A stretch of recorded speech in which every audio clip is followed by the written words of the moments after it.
Well, greetings, everyone, and welcome to a very special online event today. It's called The Art of Working with Subtle Energy. Align your inner energy to achieve your most powerful vision for 2025 and beyond. My name is Stephen Dynam, the founder and president of the Shift Network, and I've been blessed to learn from our featured speaker in recent years about the art of working with subtle energy. He's truly a master of the subtle dimensions of consciousness and how we can begin to work with that in a way that channels our potential and power more effectively and really opens to some of our deeper spiritual abilities in a way that really is fun and aligned. His name is Dr. William Bloom. He's an author, educator, and practitioner of metaphysics, shamanism, and spirituality. He's taught a number of shift programs, so we're delighted to have him back. So, William, thanks so much for coming back. Thank you, Stephen. It's a great pleasure to be with you. Great.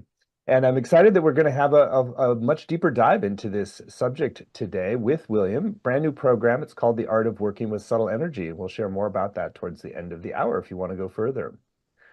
So, William, I'd love for you to, I know you have a vast background, but maybe to share a little bit about what led you to the work with subtle energy as such a key tipping point for humanity, that we can really learn to sort of work with energetic forces in a way that makes life more effective at creating what we're really here to create. When I was a child, like many people, I wasn't clairvoyant, but I had a sense that anybody who came near me had a particular vibe around them. They had an atmosphere. And it was obvious to me that they had a vibe and an atmosphere, and that there were certain places that had a particular atmosphere. And it was obvious to me as a child and then as a teenager that there's an energy field and people are communicating through that to each other in a way that's very subtle, and that nature too is part of that energy field, as is the sun, as is source. And I'd had a fairly successful career as a novelist and editor in publishing, and it didn't land in me deeply, and I decided I needed to explore subtle energy more deeply. And I took 2 years spiritual retreat off grid, where really what I was learning was to distinguish between what's real and what's not real. What am I making up? What am I not making up? And one of the biggest experiences I had that leads directly into what you were saying about the momentous times we live in was 1973. And sitting in silence, just being aware of the energy fields, I became aware of something completely new that I hadn't experienced before. This was in North Africa. And what I was sensing was the build up to the Yom Kippur War.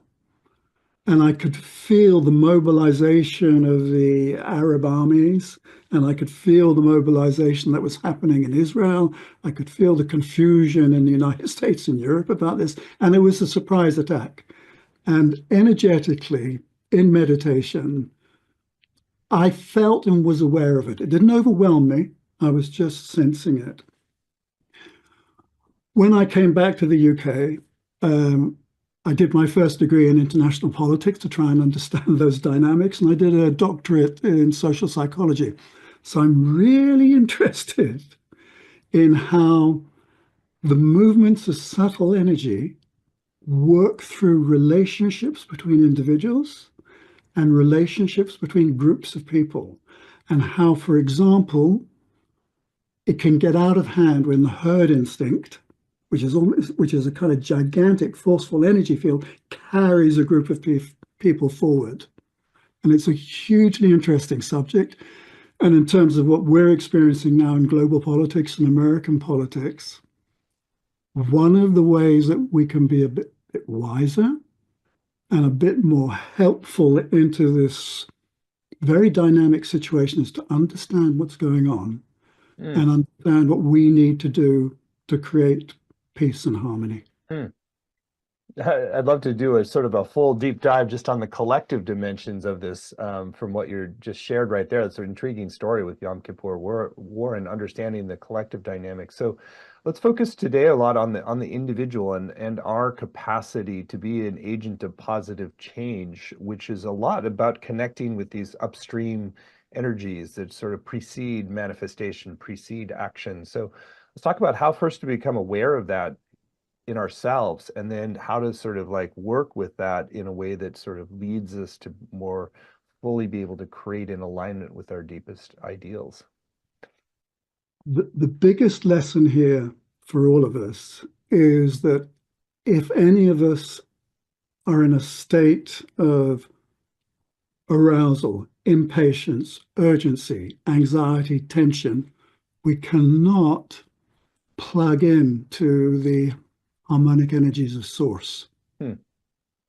So you can be very clear from the very beginning if you're experiencing any anxiety or fear or impatience, you can't do this kind of work. Hmm. This is a difficult lesson for a lot of people because it's precisely when they're in a state of anxiety that they want to do this work because they want to be healed, they want to be resolved, they don't want to feel frightened. But the reality is you need to go into a space of being calm and at ease to do this inner work with any fruitful outcome, which is why tradition by tradition, shamanic tradition, spiritual tradition, you'll find that the Hierophant, the priest, the priestess, the medicine woman, is always the one who is supremely calm in the middle of what's going on. Because it's only from being calm that you can make the connections. So, for example, in the exercise we're going to do later in this session, one of the things that everybody must do is go into a state of being at ease before they can work with the energies. And then they go, I can't be in a state of at ease. I'm impatient, I'm anxious, I'm hurting. And I go, hey, your body knows exactly how to be at ease. It Hmm. does it when you're sleeping. It does it when you're watching a screen. It does it when you're sitting out in nature looking at a beautiful view. It does it when you're walking out in nature. Your body knows how to be at ease. So you don't have anything new to learn here. All you have to do is allow yourself to drop into that space. And it may take a while because you've got some anxiety or impatience running. And then when you've dropped into that space, then you can start to work with the energy in a way that's very, very effective. Hmm. That's really helpful to remind us of that, and to sort of to first really spend this time clearing the disturbances in our emotional field before we can open to this deeper subtle energy power, if you will. So how do you recognize when you're at that threshold, and just when there is just a sense of calm and at ease and in peace, or is there more It, it, specific? it, this is the bit that people always get surprised by. Your body knows when you're in that state because you're at ease. And then person says, how do I know if I'm at ease? Because your body's in the same state as in when you're sleeping and resting. You're Mm. just at ease. And that is why, for example, when people come out of the sleep dream state and land in their bodies in the morning, then the ideas anchor.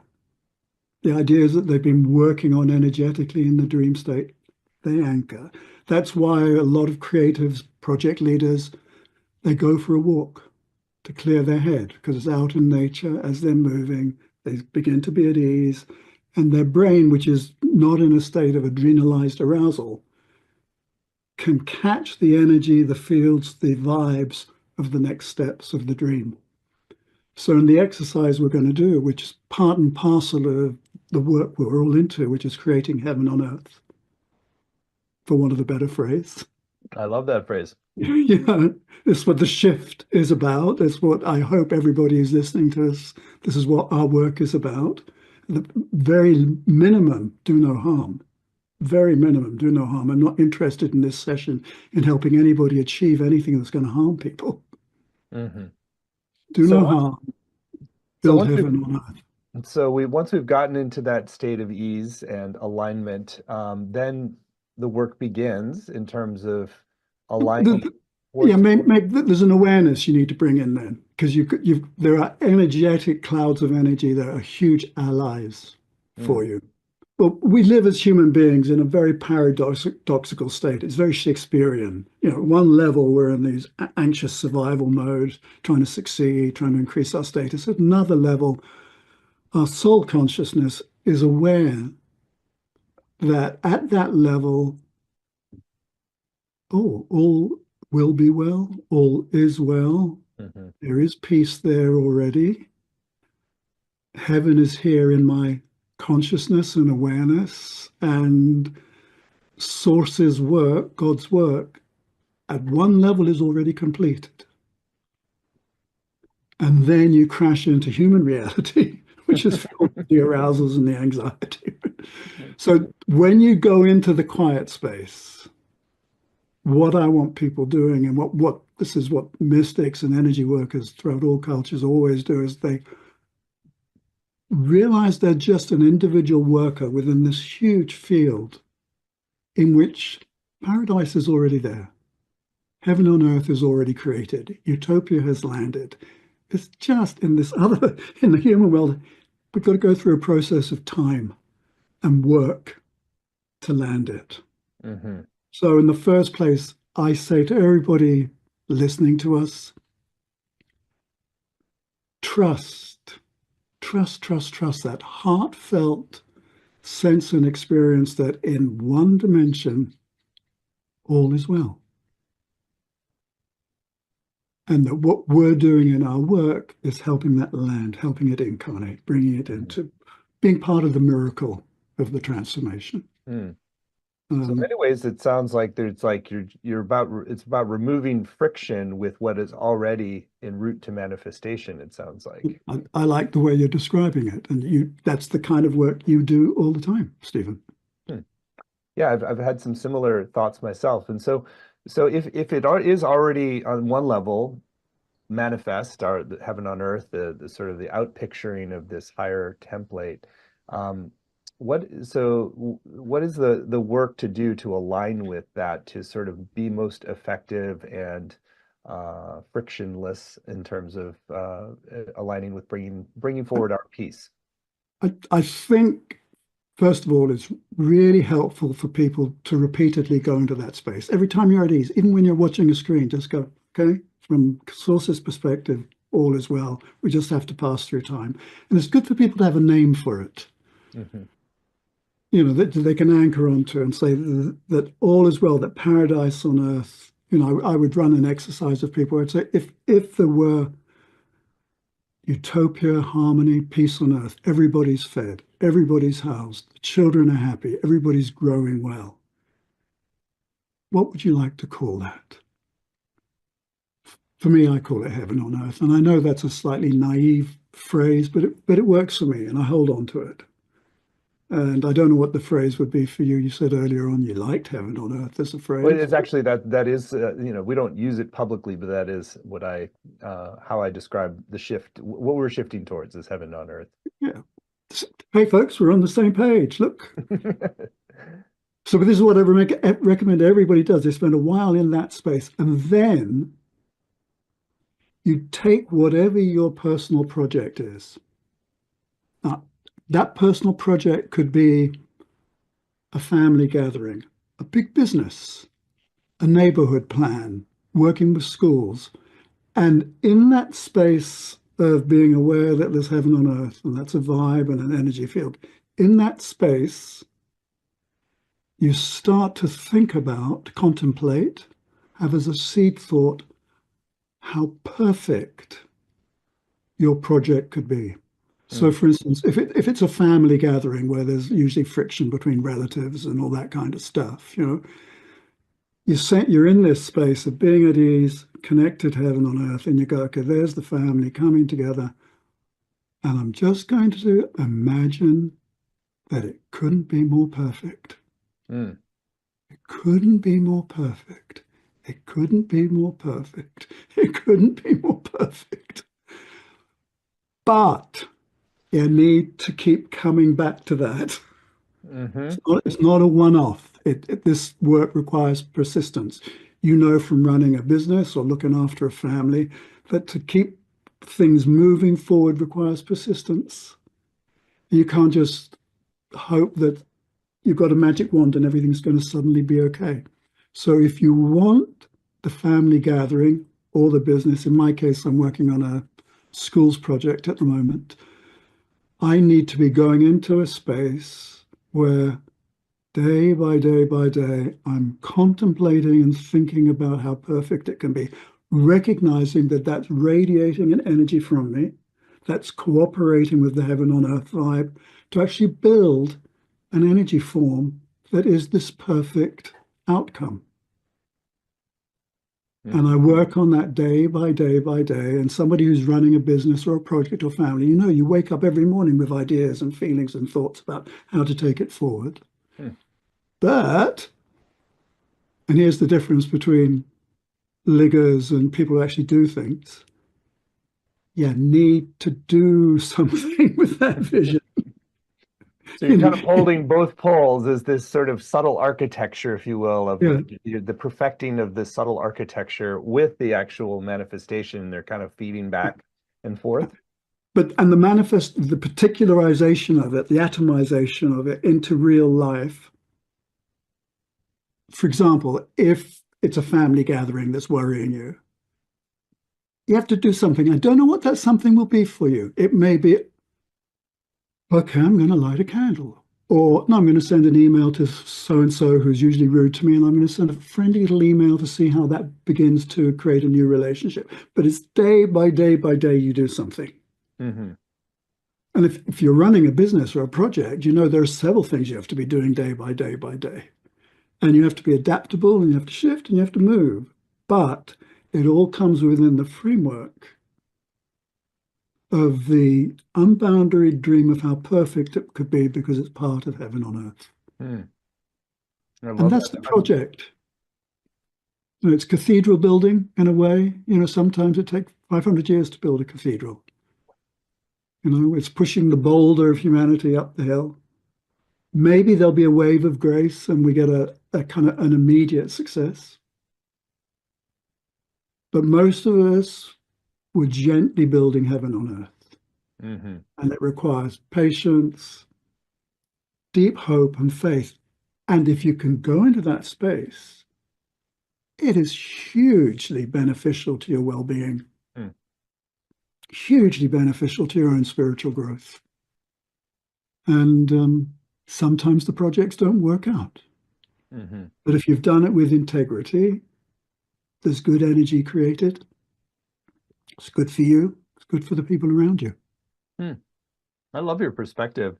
And so it sounds like you really want to like make sure that the actions that you're taking are sourced out of that deeper field of trust and this sort of the unboundary dream that you're creating so that you're not sort of like creating dissonance with that. 100%. It can't be harmful. But the action, and you'll know this better than a lot of us, for example, you might need to make a budget. Mm-hmm. You got a family gathering coming, you want it to be perfect, you got to feed the people. What's the budget? So maybe the first behavior to anchor it is making the budget. But this has got to be consistent daily work, which, I've been in this field quite a while. And I get so cheesed off with the quick fixes and one wave of the magic wand and everything will be okay. And that's not what life is about.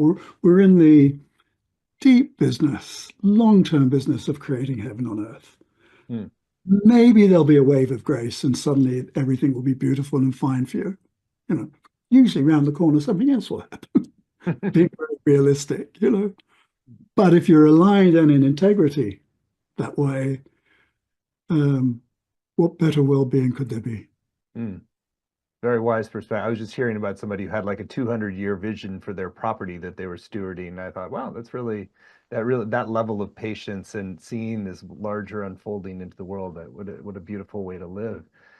How much, so let's talk a little bit about purpose. So we've talked about this sort of heaven on earth in sort of the broader sense and that we have a particular piece of it. Maybe share a little bit more about like how people can clarify their own purpose within that. And then how does that then inform the outflow of the unboundary dream?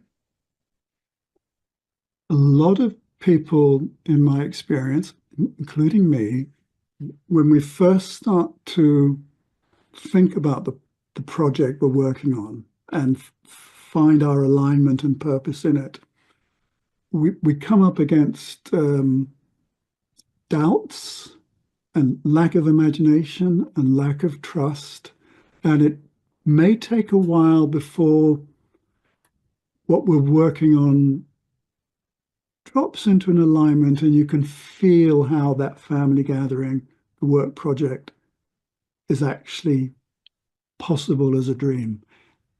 And that, for me, is enough of a purpose. When people come to me and say, what's my purpose in life? I have this very irritating response, which is it's the same as for the rest of us. You're here to anchor love and become more conscious and compassionate.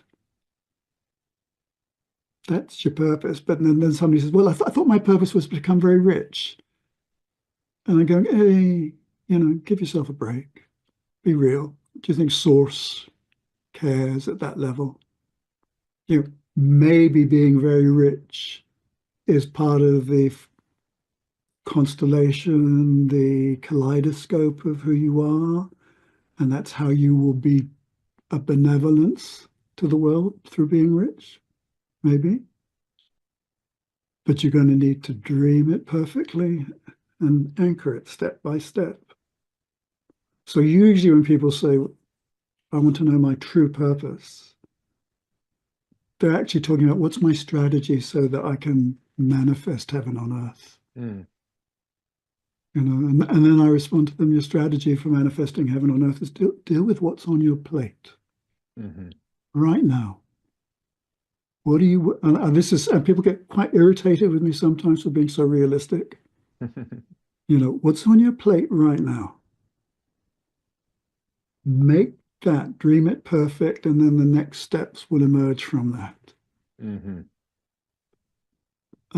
You'll know, Stephen, as well as I do, because you're deep in this whole business. We're full of snake oil salespeople. Our culture's full of folk selling solutions that gratify that part of us that's anxious and impatient and wanting status and feeling nervous about life. And if the whole dynamic of what's my purpose, what am I supposed to be doing in life, is coming from that anxiety, we're already in the space where we can't get the answers. And that's a tough lesson for people. So anybody watching this with us, I hope what you're hearing is something that's really hopeful, because there's this bigger picture of creating heaven on earth, each of us in our own little way. I love that. That's what's good. I love that. Well, there's a lot we can dive into, and I know you wanted to really take us into an experiential realm today as well. So let's make some space for the unboundary dreaming exercise that you think can really give us each a deeper level of alignment. Thank you. When I was thinking about this session with us, I was going, everything I want to talk about and do in this exercise, it's quite ambitious, because I know that it maybe won't meet people's needs for a quicker solution, quick answer. So the exercise we're going to do is absolutely related to everything we've just been talking about. So I'd like you to join with me in just close your eyes and just allow your body to drop down, sink into being at ease. Your body knows how to do this. Does it when you're sleeping. Does it when you're just sitting on the sofa or watching a screen. Does it when you're out at a cafe, people watching.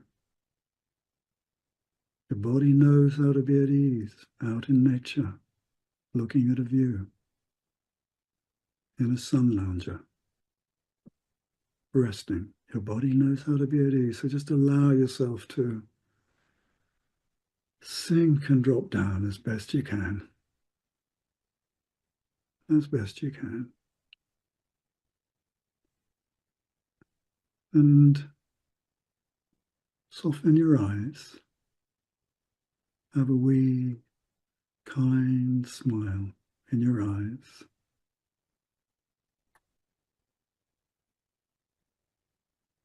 And your heart is warm and open. And just take a single slow, soft, quiet breath down into your stomach. Slow and quiet now.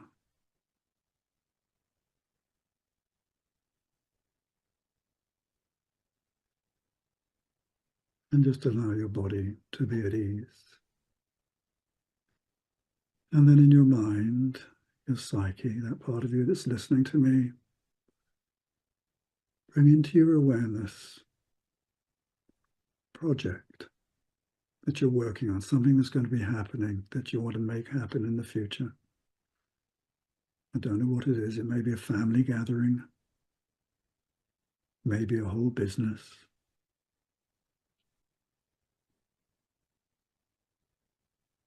Maybe something big, maybe something small.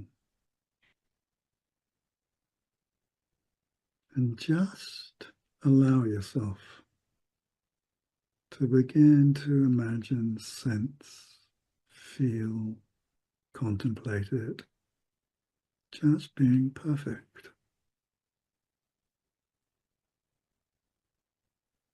Just being perfect. What are the people doing? What's the atmosphere like? What does it look like?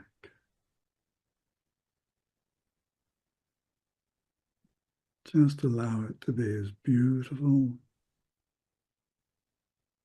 as it can be. Your soul's awareness is with you.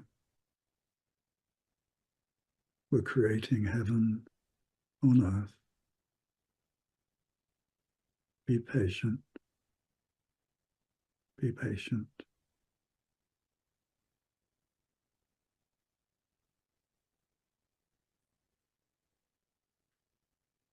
Source, God, Great Spirit, whatever you call it, its energy, its flow is with you.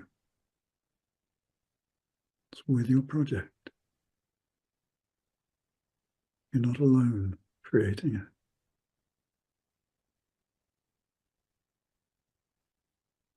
Know that you may need to come back into this space day by day by day to explore it and work it. This is spiritual work.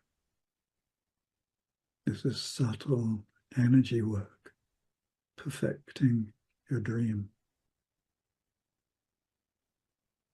Anytime you feel you might be wobbling off, take a soft breath down into your stomach, slow and quiet.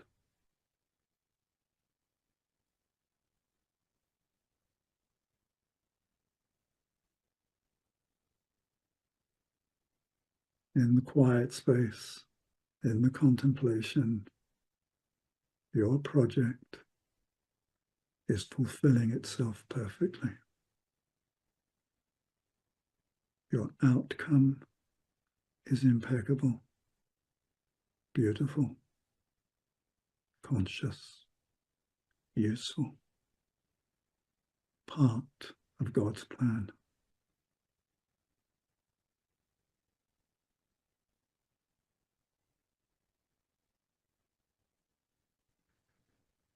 Know, I'm repeating it, know that you need to come back to this space day by day by day to do this inner work.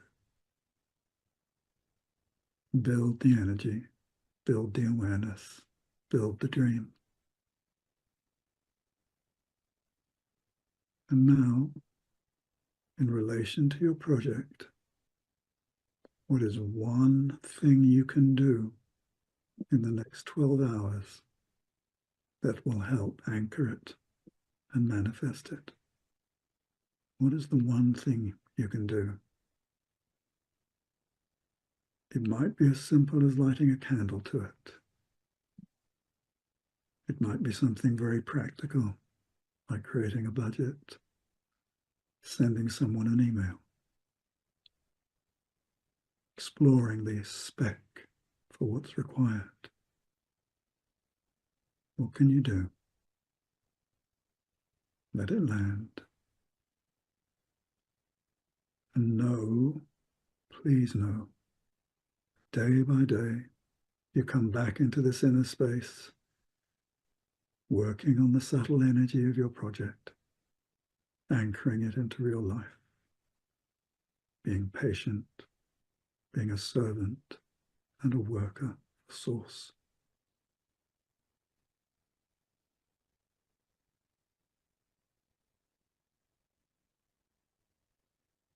In your own time, gently come out of this exercise.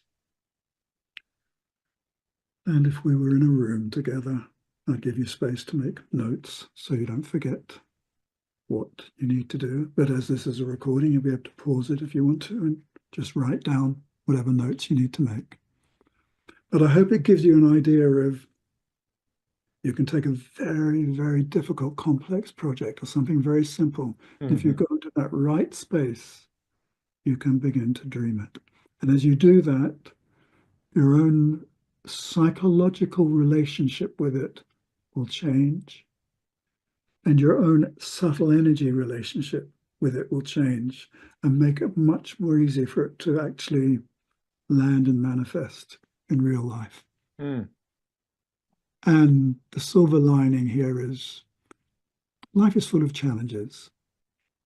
And even if it doesn't succeed beautifully, you have done the work with great integrity. You've done God's work. You've done the work of Source. You've done what you can do to create heaven on earth.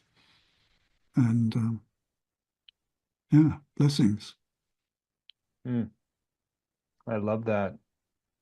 I want to invite a little bit more reflection. You said earlier in the call that you're building a field of energy that then is sort of more magnetic to calling in the other resources. And I'm sure a little, how do you sort of take what we just did and build that into sort of an ongoing practice so that you're strengthening the field that calls in the other people, resources, capacities, actions that are helping with the birthing of that your slice of heaven on earth into form?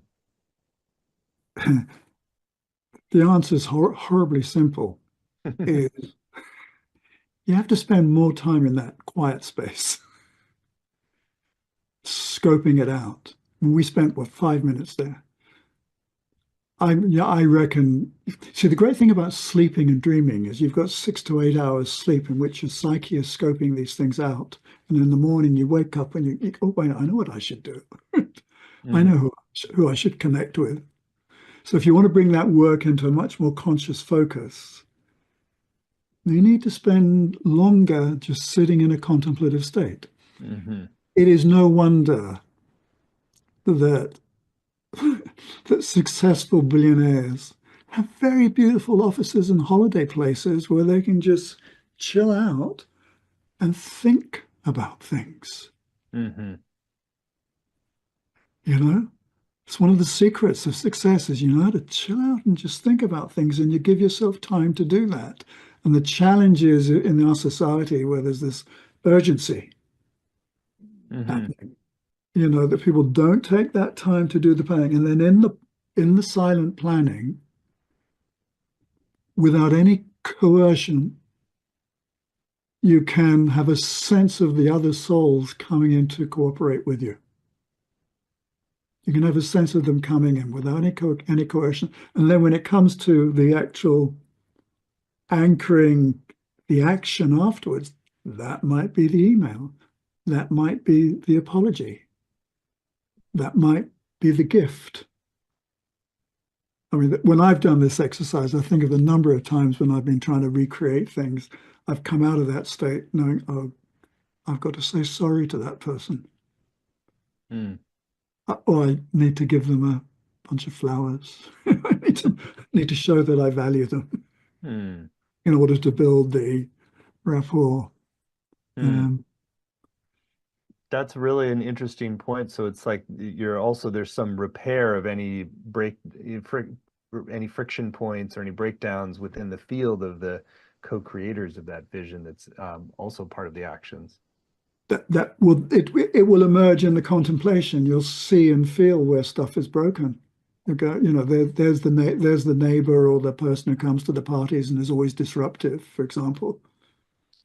And there you are in the silence contemplating them, and you go, oh, geez, yeah, I was rude to them 2 years ago. And, you begin to see things in a very truthful and honest way. And it leads to actions of spiritual generosity.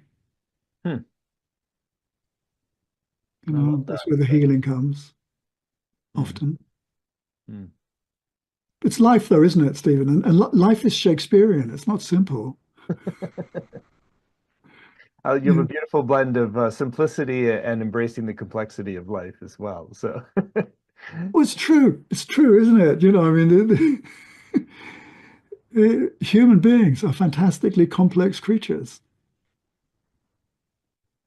Yeah, at the same time, so simple in certain ways. I want to ask about a lot of times when we say unboundary dreaming, it's like we have different internal limitations and programs and barriers that often need to be sort of melted through or transcended in some fashion. Just anything that where we sort of hit limits of our self-conception or our belief that something can happen in this process. So how do you sort of encourage people to sort of breathe through those, open to the more unboundaried dream? I think you've just actually said the answer yourself, which is to breathe through them. Because what happens is the moment you reach a limitation, okay, I'm kind of stuck here. I can't quite go beyond this. There will be a sensation in your body Hmm. of tension.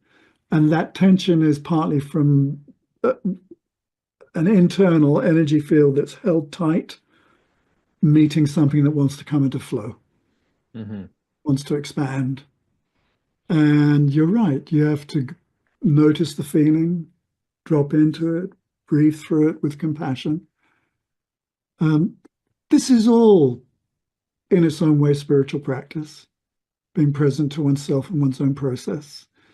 But the one thing I know for certain, though, is that if people do this day by day by day,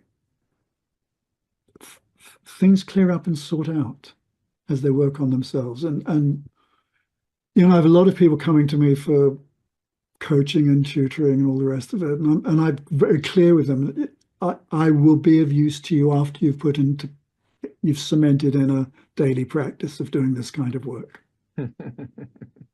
Because 99 times out of 100, they're not, and they expect someone else to fix for them. And the beautiful people who are listening, you can do this kind of work just feet up on the sofa, out in the sun lounger, lying in bed in the morning, lying in bed at night, while the television is on and your partner's watching.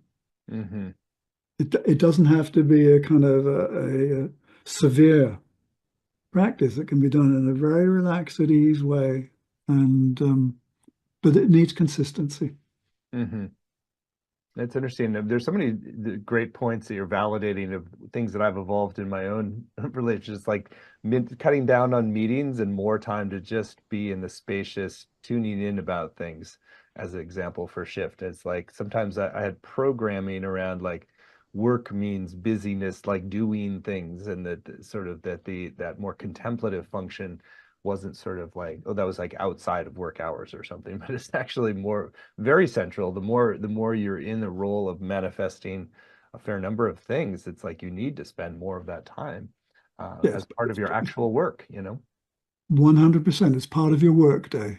It's Hmm. part of your work day. I say I sit every morning for an hour, and I know that at least 25 minutes of that hour is me surveying everything that's on my plate. Hmm. The people, the projects, the problems, the challenges. What am I going to do about that particular person who's whatever, whatever's going on. And that's part of my work day. And if if you talk to the abbots, abbesses of great monasteries and convents and nunneries, and you ask them, what are you doing in your silence? And they will tell you, well, I'm spending some of my time talking to Buddha consciousness or God or Christ, and I'm spending a lot of my time contemplating my monks and nuns who need help. And I'm contemplating getting the harvest in. And I'm contemplating the budget. And I'm seeing how in that's what better place to do that work? Mm-hmm. What better place? And then, then they come out of the cloister and they're much more agreeable to work with because Mm-hmm. they're not caught up in the anxiety of getting things done. Mm-hmm. You know, Really great points. Really great points. So there's the practice time, there's the contemplative time. When you're out of that time, then how do you ensure that you're not getting caught up in too much of the frenetic busyness to that your actions and thoughts and start to sort of become misaligned? the second session in the course I'm about to run, just to say, we'll deal with here's the energy field of one person, here's the energy field of another person. And when they connect, there's something going on in the middle. And it's very stimulating. So, in order to do subtle energy work, you need to be very aware of the fact that the moment you're with other people, there's a stimulation happening. And for those of us who are empathic, sensitive on the spiritual path, and therefore opening up, we need to learn how to manage that. I think that's why I got into this whole line of work, really, is because as a young man, I recognized that I felt overstimulated Mm-hmm. by these interactions, almost hysterical sometimes. I needed to learn how to calm my nervous system, bring everything down into a calm place. And that wasn't just, I have a doctorate in psychology, so it wasn't just to do with the psychology of it, it was also to do with the energetics of it. And when two people link or come into each other's energy field, there's a whole lot of stuff going on. Um, and Mm. as a white, male, educated, intelligent, successful, you're also the screen for loads of projections. Mm-hmm. And that's energy that comes at one. Mm-hmm. And if you're opening up to spirit at the same time, you're opening up to spirit, you're opening up to the fields of subtle energy. At the same time, there's this difficult stuff happening. Mm. And you have to learn how to manage it. And that requires boundaries and just other strategies. Mm-hmm. And also some time to just, yeah, work through whatever's been projected upon you too, so that it's not disrupting your own field as well. Life, Mm-hmm. slings and arrows of outrageous fortune. But everybody listening to us, folk, you've got members of your family and neighbors who are doing this kind of stuff with you, to you. And what we're talking about here is not just the psychology of it, is learning how the energies work, how the subtle energies work, so that you can manage them. Mm-hmm. Be stronger, more resilient, clearer boundaries, Beautiful. mind.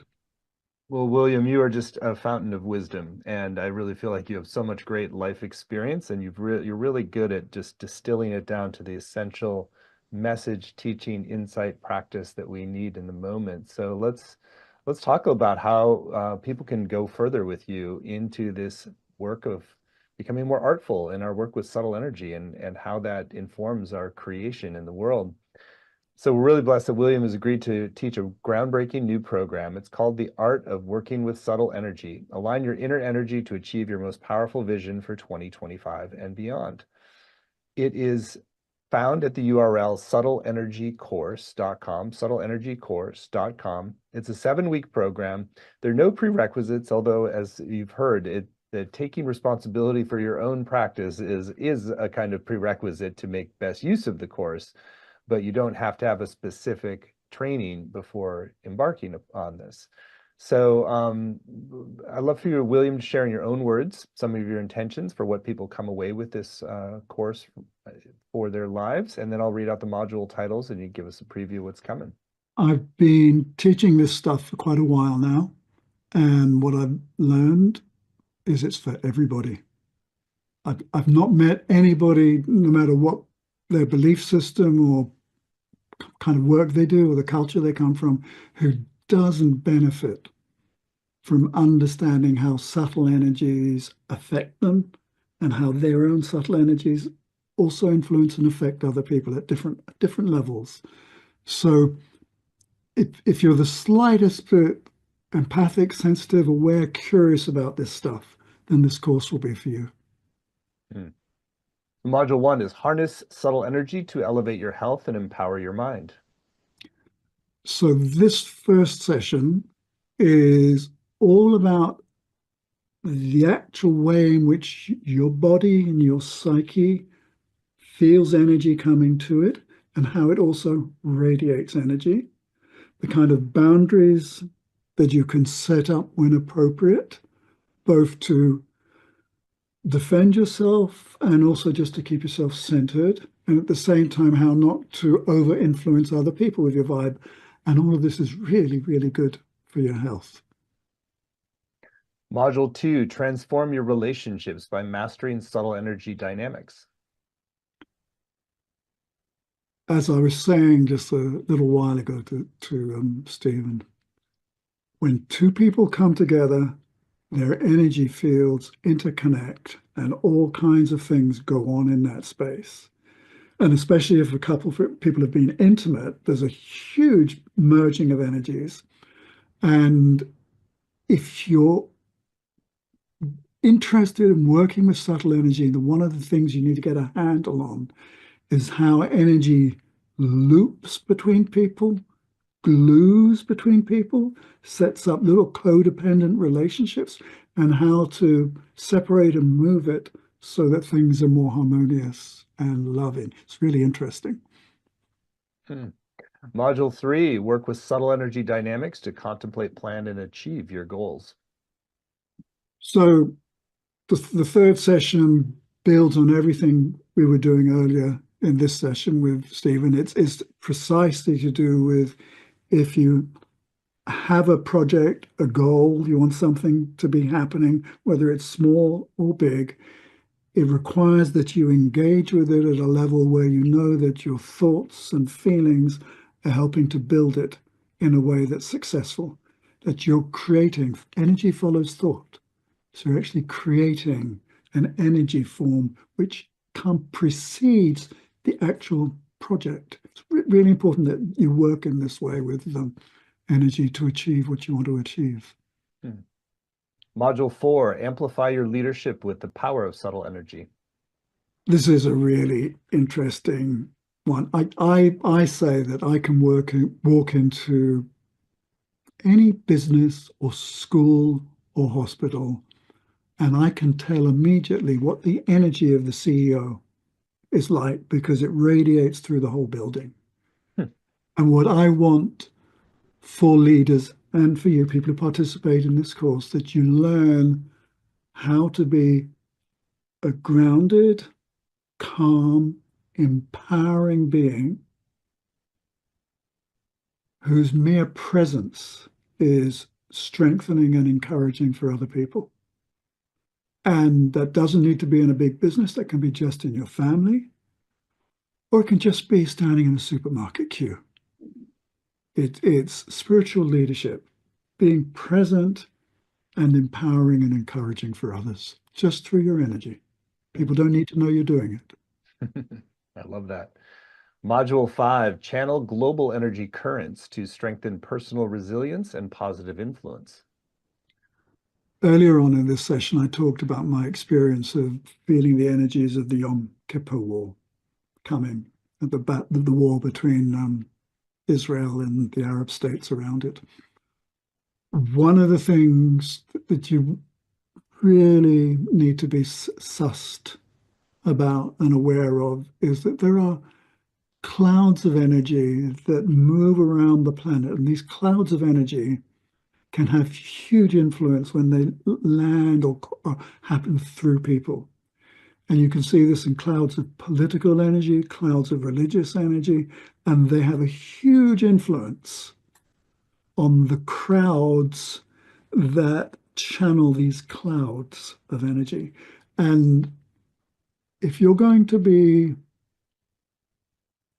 an independent, empowered, resilient person, you need to understand that these clouds exist, be aware of them so that you're not influenced by them, and in your own way, perhaps help to build up, be part of building other clouds that are more beneficial to humanity and our planet. Hmm. Oh, I love that. Very empowering perspective that we don't have to be buffeted about by those clouds, but we can create our own. So module 6, align with nature's subtle energies to enhance balance and personal power. And just building on what you just said, Stephen, what do we think people in convents and abbots and people living alone in mountains have been doing for thousands of years? They've been praying and working with that subtle energy to benefit humanity and the planet. Anyway, in this sixth session, what we're looking at is we each of us have energy that we're radiating and feeling. There is group collective energies that flow and roll around the planet. And at the same time, our planet has rolls of energy, flows of energy that can hugely influence us. There's earth energies, there's the energies of the elements, then there's the moon and the sun and the stars, and they have rhythms. And you need to be aware of how these rhythms may affect you, because they affect an awful lot of people. For example, as we come into winter and then come into spring, how the energy changes as it moves through you, and the lunar cycles, how that affects and can work with your own energy work. It's good to be aware of all that stuff and to kind of harness it and flow with it. And finally, module 7, activate the power of subtle energy to fulfill your life's purpose. All right, module 7 is a celebratory capstone session in which we pull together, integrate, recognize everything we've done in the first 6 sessions, see the tapestry of knowledge and awareness and skills that it's given you, and then land and invoke a real whoosh of power and energy and blessing for the coming year for you. It will be celebratory and I hope really empowering and encouraging. Mm. Good for you and good for the planet. Well, thank you, William, for this program and for just the depth of your own practice and insight that is flowing into it. It's really clear what a wisdom teacher you are. So let's talk about some other dimensions of the program. So it's at subtleenergycourse.com. When you sign up, you get not only the 7 90-minute live sessions with William, which are really going to be filled with deep wisdom, contemplative exercises, clear insights and practices that you can apply. You'll also get to answer or address your questions live. You will also get recordings for every session, both video and audio. You'll have word-for-word transcripts that you can work with, study and highlight and go back to. There's weekly practices for home, and there's also a Facebook community to support you and deepen your experience with other class participants. And on the page, you'll also see a number of extra bonuses that we've added to enhance your journey. There's a guided audio meditation from William called Centering, the Inner Smile, and Deep Strength. You want to share about that, William? This is an audio that will just help you come home to your body and practice compassion to self. It will bring subtle energy down into your body in a way that's very, very helpful for your resilience and well-being. There's also an excerpt from William's book, Solution, the Holistic Solution, the Holistic Manifesto. It's called The Ethical Dynamics of World Healing in the Global Village. This is a chapter that I've lifted out of one of my books, and it was one of my books where I was very focused on Gaia, sustainability, the green, social justice, and how our attitudes and our energy work require a real ethical dimension that's aligned with source. And this whole chapter is about those ethics, and I hope you find it inspiring.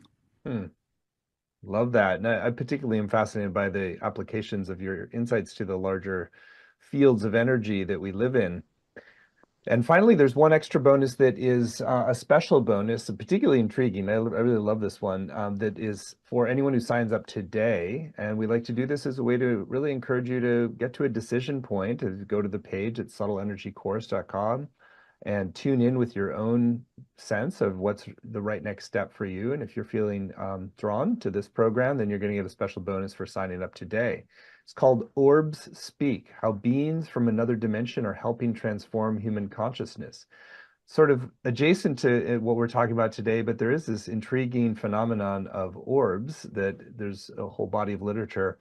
And I'd love for you to share a little bit about that bonus and how it relates to the working with subtle energy fields. Yeah, this is funny, Stephen. I notice that I'm fractionally embarrassed, because I still live in this mainstream world where I have to pretend to be a mainstream educationist and academic.